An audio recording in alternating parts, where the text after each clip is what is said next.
കഴിഞ്ഞ ഒരു വർഷത്തിനിടെ ഇന്ത്യയിലെ മതന്യൂനപക്ഷങ്ങൾക്കെതിരെയുള്ള വിദ്വേഷ പ്രസംഗങ്ങളിൽ അമ്പരപ്പിക്കുന്ന വർധനവാണ് ഉണ്ടായത്. ഇത് ഞാൻ പറയുന്നതല്ല, വാഷിംഗ്ടൺ ആസ്ഥാനമായുള്ള ഗവേഷണ ഗ്രൂപ്പായ ഇന്ത്യ ഹേറ്റ് ലാബിന്റേതാണ് റിപ്പോർട്ട്. റിപ്പോർട്ട് അനുസരിച്ച് മുസ്ലിം, ക്രിസ്ത്യൻ ഉൾപ്പെടെയുള്ള ന്യൂനപക്ഷങ്ങളെ ലക്ഷ്യം വെച്ചുള്ള വിദ്വേഷ പ്രസംഗങ്ങളുടെ എണ്ണം 2024 1165 ഉയർന്നു. മുൻ വർഷത്തിൽ ഇത് 668 ആയിരുന്നു.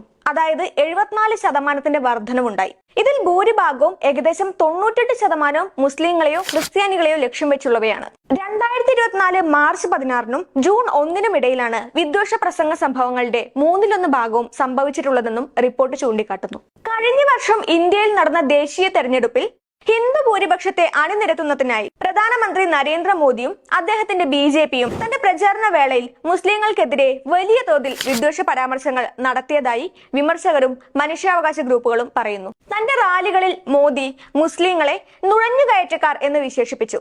പ്രധാന പ്രതിപക്ഷമായ കോൺഗ്രസ് പാർട്ടി വിജയിച്ചാൽ രാജ്യത്തിന്റെ സമ്പത്ത് മുസ്ലിങ്ങൾക്ക് വിതരണം ചെയ്യുമെന്നും അദ്ദേഹം അവകാശപ്പെട്ടു. ന്യൂനപക്ഷ വിഭാഗങ്ങളോട് വിവേചനം കാണിക്കില്ലെന്ന് മോദിയും അദ്ദേഹത്തിന്റെ BJPയും ആവർത്തിച്ച് പറഞ്ഞിട്ടുണ്ട്.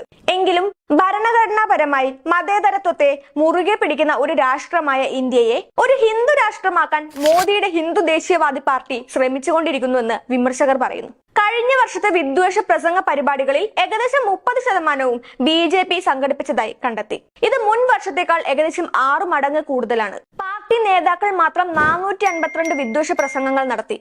മുൻ വർഷത്തേക്കാൾ 350% വർധനവാണിത്. പൊതു തെരഞ്ഞെടുപ്പ് പ്രചാരണ വേളയിലാണ് ഭൂരിപക്ഷം വിദ്വേഷ പ്രസംഗങ്ങളും രേഖപ്പെടുത്തിയത്. ഉത്തർപ്രദേശ് മുഖ്യമന്ത്രി യോഗി ആദിത്യനാഥാണ് ഏറ്റവും കൂടുതൽ വിദ്വേഷ പ്രസംഗം നടത്തിയിരിക്കുന്നത്, 86 എണ്ണം. തൊട്ടു പിന്നിൽ പ്രധാനമന്ത്രി നരേന്ദ്രമോദിയുണ്ട്, 67 എണ്ണം.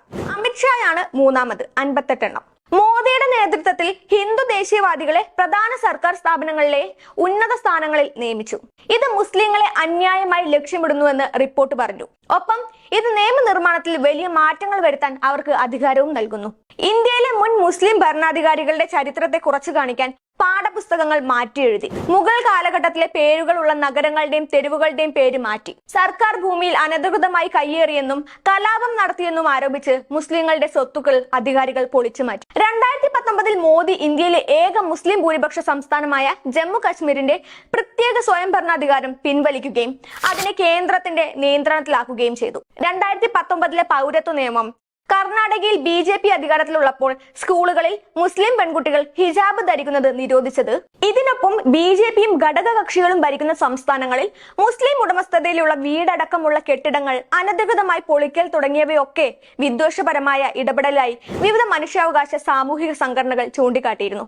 എന്നാൽ ഇതെല്ലാം ഇന്ത്യയെക്കുറിച്ചുള്ള പക്ഷപാതപരമായ റിപ്പോർട്ടുകളാണെന്നാണ് BJPയുടെ വാദം.